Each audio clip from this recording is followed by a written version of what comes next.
A lot can happen over coffee, and today I'm going to tell you exactly what. From how coffee affects your brain to how it might be sabotaging your sleep, I'm spilling the beans on how much coffee is too much coffee for you. Hi everyone, I'm Dr. Siddharth Warrior. I'm a neurologist, and today I've come as a guest speaker to the BigBasket YouTube channel. Here we talk about neuroscience and everything that can help you live your life better.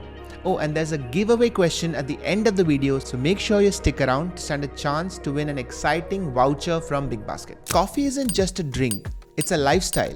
And let's face it, in the last 2 decades, coffee consumption around the world has shot up. Research has found that between the years 2000 and 2020, global coffee consumption has gone up by over 65%. In India alone, coffee shops have gone from these niche spots to one being found in every road and every corner, where we spend hours working, sipping coffee, chilling and hanging out with our friends. But why this surge in coffee love? It's very simple. Coffee gives us that magic bolt of energy, and it makes it feel like it's productivity in a cup. Now, while it might seem that this love for coffee is a new thing, that's actually not true. Drinking coffee is an ancient practice. Legend has it that coffee was discovered by an Ethiopian goat herder named Kaldi.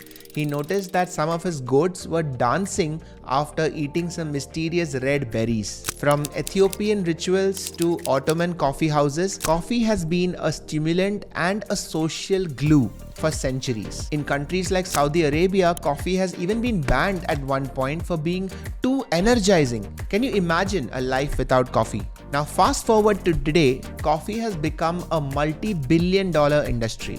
With new popular coffee chains coming out every month with their franchisee model expansion, coffee shops have become a cultural phenomenon. But this is where we need to take a step back and understand how much coffee is too much coffee. Because if you step into one of those coffee shops and order an extra large cup of coffee, you are taking in more than 400 milligrams of caffeine, which exceeds the safety limit of coffee that you can take in one day. And drinking too much coffee is a problem. A famous incident involving former US President Bill Clinton highlighted this. In 1993, during a meeting, Bill Clinton famously drank several cups of sweetened coffee, and this caused him to experience jitters and shaking because of too much caffeine and because of a high sugar spike, because all those coffee drinks had a lot of sugar in them. Which raises a very important question: are you drinking coffee or are you eating sugar? Because most of the coffee drinks available in the cafes aren't just coffee, it's actually closer to dessert. A hazelnut cappuccino or a caramel latte can have more calories than a full meal, thanks to all the sugar, the whipped cream and all the syrups that you add as add-ons on top of the coffee. Sugar-filled coffees not only add a lot of empty calories, but they also have long-term negative effects on your health, like weight gain and increased risk of type 2 diabetes. So when we talk of coffee drinks, it's important to differentiate the possible benefits of coffee and the harmful effects of everything else that we have along with the coffee.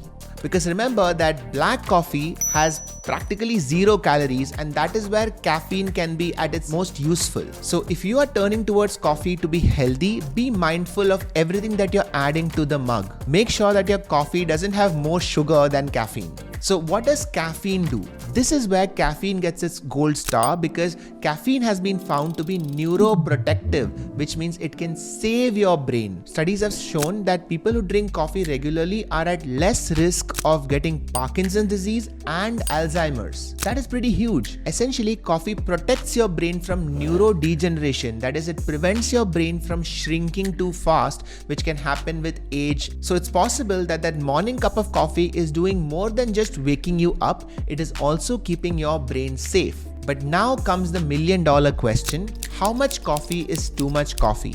Because most of these studies were shown on people drinking around 1 cup of coffee a day, which is approximately 140 milligrams of caffeine per day. Now, most experts agree that up to 400 milligrams of coffee in one day is okay for most adults. So that comes to around 2 small mugs or 1 large cup of coffee in a day.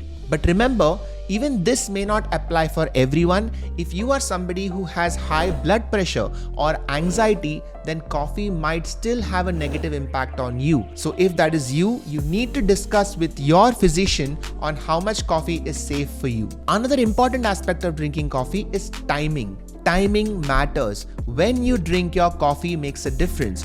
My advice to everyone would be to avoid drinking coffee in the second half of the day to make sure that your sleep is not affected, because coffee affects a chemical in the brain called adenosine, which is essential for you to get good night's sleep. And coffee stops adenosine from doing its job. That's how coffee keeps you alert and awake. But when you are trying to sleep, you want adenosine to do its job, and if there is coffee still in your system, your sleep can get affected. And if you remember that the half-life of coffee is around 8 hours, that means that even if you have your last cup of coffee at 4 p.m., when you go to sleep at 10 p.m., coffee is still acting in your body. So try to have your last cup of coffee before noon and you should be alright. So if you have friends who want to meet for coffee in the evening, share this information with them.